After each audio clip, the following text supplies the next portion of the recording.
G'day ladies and gentlemen, Scotty here from the Australia's Tabletop Wargaming Network, and welcome into our next installment in the From Sprue to Tabletop series.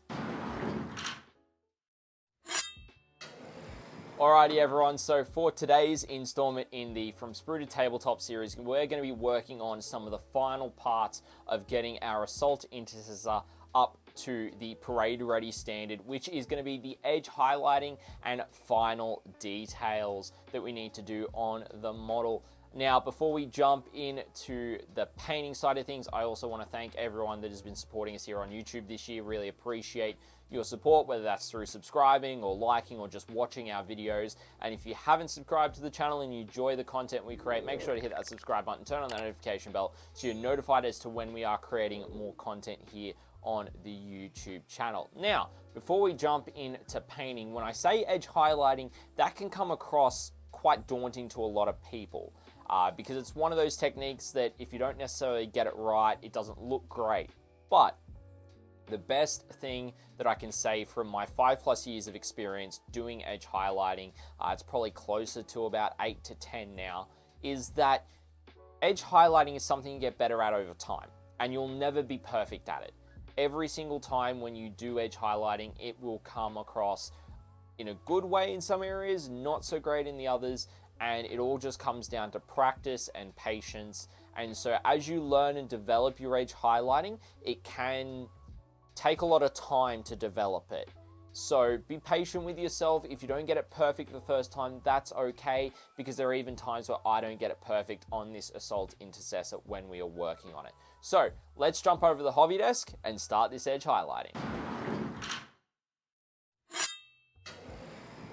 Alrighty ladies and gentlemen, so as we did mention at the start of this video, we're going to be working on the edge highlighting and the final detail work for the Assault Intercessor for today. So we've got a couple of different brushes we're making use of as per usual. We've got our Army Paint and Regiment brush that we're going to use primarily to get our paint out of the pot. We've got our brand new Army Painted detail brush that we'll make use of for some of those final details, and then we've also got our insane detail brush that we'll be using for the majority of this video as well for the edge highlighting.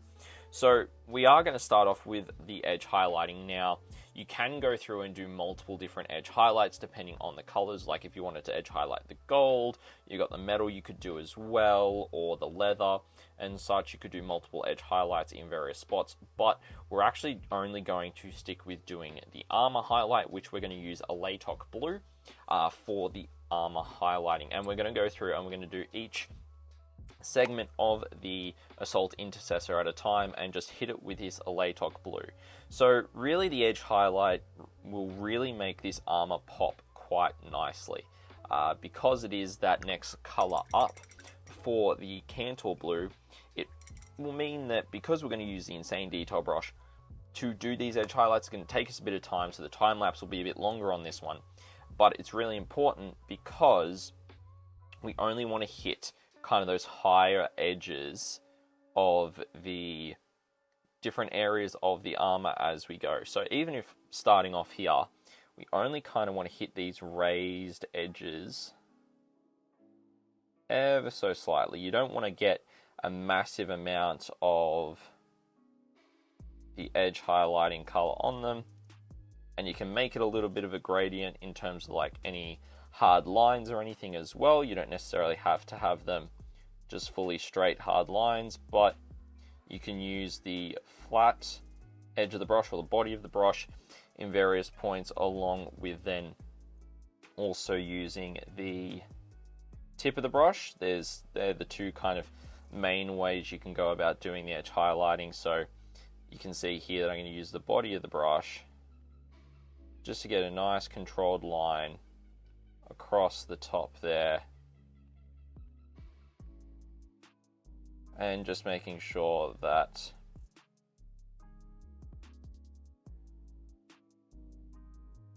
it is nice and covered. Now, you don't have to hit every edge when you are doing edge highlighting, so generally I won't hit the kind of like raised areas like there, but it's more made to pick up some of these more accent lines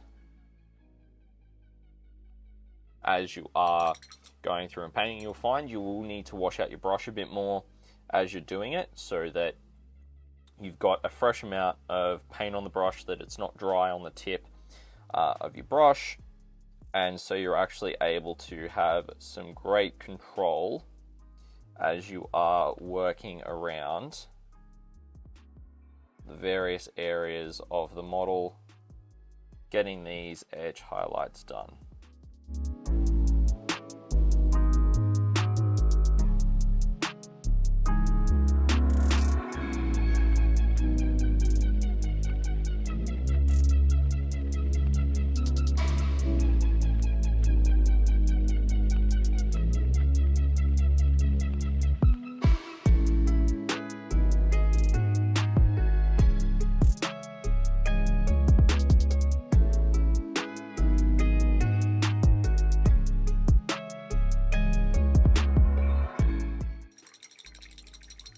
So, we've got the majority of this first section done. The only other area that we need to really work on is just this little lip above the belt, or above what is actually attached to the belt. And so, once we actually have this piece done, we'll be able to move on to the next one, because that is all the edge highlighting on there. If you really wanted to go a bit further with the edge highlighting, what you could do, if I'm not throwing my brush around, you could edge highlight the purity seal if you wanted to, whether that's the parchment or the seal, or you've got the metal. You could even do the eyes or the gold as well. So there's a lot of areas on that you could edge highlight, but we're just going to leave it there at that. And then next up, we're going to move on to the plasma pistol, and we're just going to keep on going from section to section as we go, just applying these edge highlights. And really what it boils down to is sometimes you may want to start with the area that has got the least amount of edge highlights first, so that you're able to get through most of them before you're then, okay, cool, I need to then get onto like the rest of the body, and that's going to take you a long time. So we're going to jump in, we're going to smash out all the other areas except for the main body, and then we'll come back and I'll kind of explain how I like to tackle the edge highlighting on the main body of the Assault Intercessor.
And so there we have it. We have just finished all of the edge highlighting on the main body of the Assault Intercessor, which leaves the 2 detail items that we're going to do on this model as well. And we're going to then assemble it and glue it together, and then he's ready to go for the next step, which is the basing.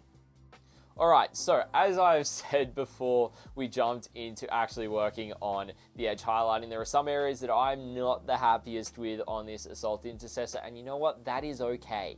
So we're going to have a bit of a showing of what the model actually looks like, fully assembled with all of the edge highlights done. It does take a lot of time to get edge highlighting done, particularly on the new Primaris Marines, so you're looking at about an hour to an hour and a half of actual paint time of getting edge highlighting done. So generally it is one of the last steps in your painting process, so that you're not having to then be like, oh, I've got so much more painting still to do on this guy. It's like, no, you've got the edge highlighting done and it is all good to go for the final details. Now, final details can be things like scripting on purity seals, it could be chapter symbols, it could be squad marking, it could be battle damage, it could be any of those different things. You could technically do plasma glow as a final detail if you wanted to as well, but I more wanted to keep it to the freehand spectrum, where you don't really have a guide in terms of what things look like and how to go about doing various shapes. And so I'm going to show you a bit about freehanding some chapter symbols as well as squad markings as well, and kind of show you how I go about that.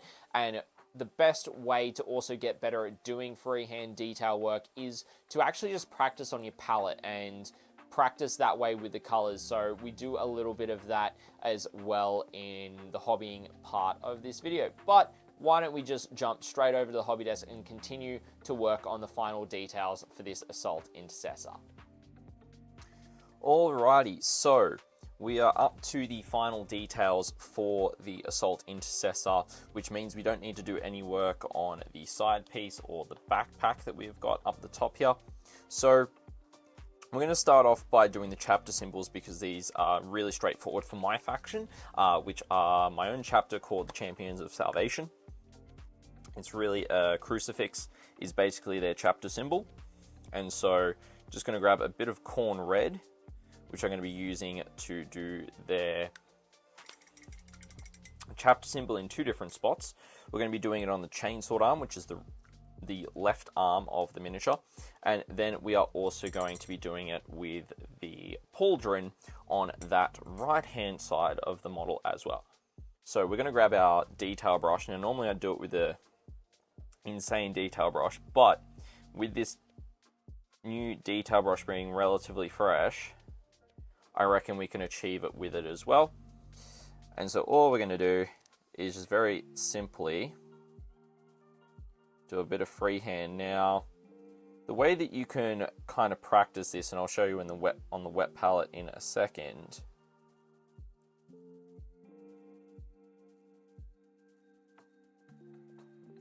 is that to get something like that really straightforward and simple, all you need to do is just grab a little bit of paint and then you just practice on your palette. So you just do one line there, and then one line across. And this goes for any chapter symbol, for example. So you can practice the Ultramarines U if you wanted to. You could practice doing Imperial fists. You know, it's just really up to you in terms of what chapter you're painting. Or if you don't necessarily want to have a chapter symbol on your models, then all you have to do is just leave this part out, basically. So then the next part we're going to do is we're going to do the chapter marking on the chainsword arms shoulder pad, and very similar to the other one that we've just done, we're just going to do really simple and straightforward line. And of course,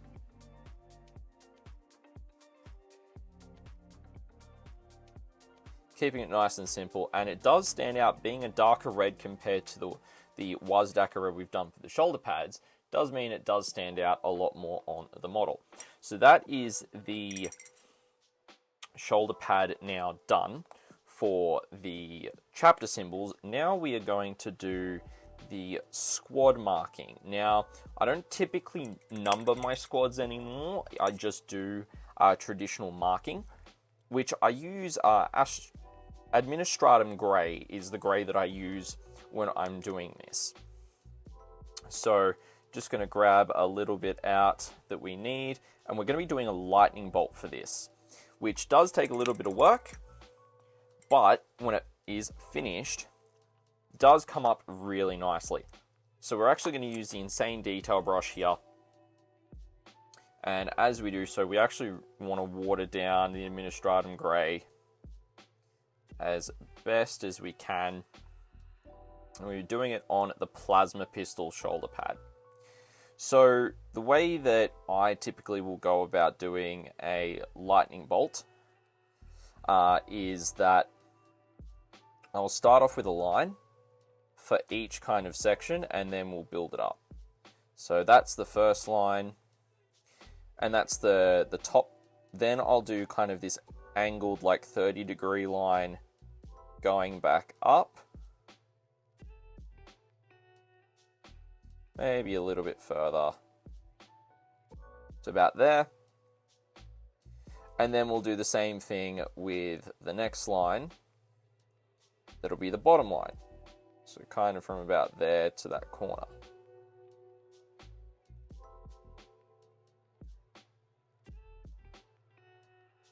Now, I have done this on a lot of models in the past, so understanding how to get it right does take a lot of time and effort, but that's the basic starting point for it. So when you're then going to build up the body of the lightning bolt is where you need to be having really nicely watered down Administratum Grey. For this one, of course, you can do this for any other chapter symbols. So we're actually going to build out the body of it and just kind of build that lightning bolt up a little bit. Then what we actually want to do is, in the same breath, we want to make sure that this angle is actually angled, that it's not matching the same kind of line as the lightning bolt to give it a bit of uniqueness. And then where that little pop-up is actually lines it up perfectly for what we're going to do with that top bolt. And we're going to do the exact same thing across here.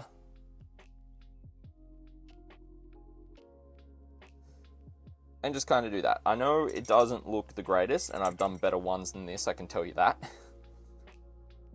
But that's the thing with freehand, is that it takes a lot of time and effort.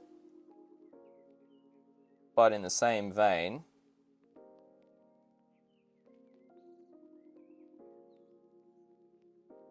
you can really achieve a lot of different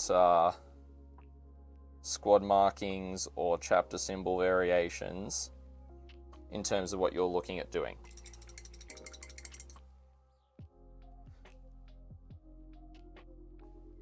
So now we're going to let that dry, and then we're going to come back in a little bit and we're going to do a solidifying coat over the top of it. Alrighty, so now that has dried, what we're going to do is we're going to grab our Insane Detail brush once again, and we're going to apply quite a watered down coat of Administratum Grey directly over the top of the entirety of the squad marking symbol. This is to allow it to have a unified, solidified coat of Administratum Grey without having any of the kind of line work that we've done on it as well. And so then that way it's nice and solid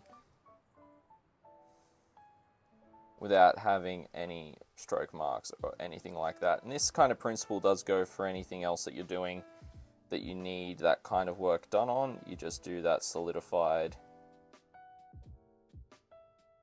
coat.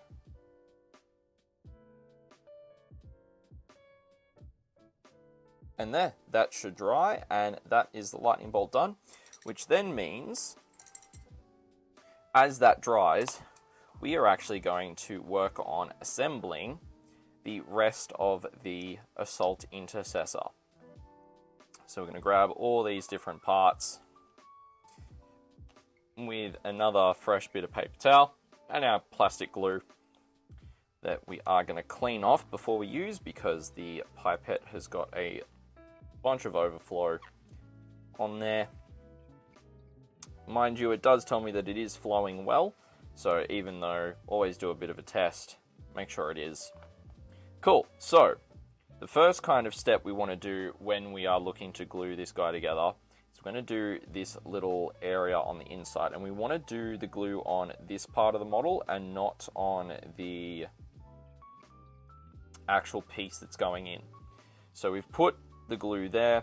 We'll wipe off the pipette at the end, or the applicator, and then what we're going to do, we're going to grab our piece that's going to slot in, and then just very carefully, because what this will do, this will actually force the glue inward rather than forcing the glue outward on the model. And so we're just gluing that in, and he's all put in on that piece. Now, we've then got the chainsaw arm, which we're then actually going to put the glue in the ring and then a little bit on the top of the shoulder pad backing piece there. And then we're just going to slide it in and let the actual hole guide where we actually put the shoulder pad, and just going to kind of glue in onto there like so. Now, this shoulder pad has now dried, so we can actually pull that off the blue tack, and we'll do the exact same thing for the plasma pistol arm. We'll put a bunch of glue in there and a little bit at the top and the bottom for this one. And then we are going to just rotate it and pop it on to the model. Now, because we are using plastic glue or plastic cement, it means it will take a little bit to get that bond going, but once that bond is done, it is all ready to go. And then last but not least, we've got the backpack, which we're just going to put a little bit in that circle and a little bit around the outside. And then we get to just push this in, and that's in place, and then make sure everything else holds. And now that is the Assault Intercessor fully painted and assembled to a parade ready standard for you guys, and we'll have a little shot of the entire model put together once the glue has fully dried as well.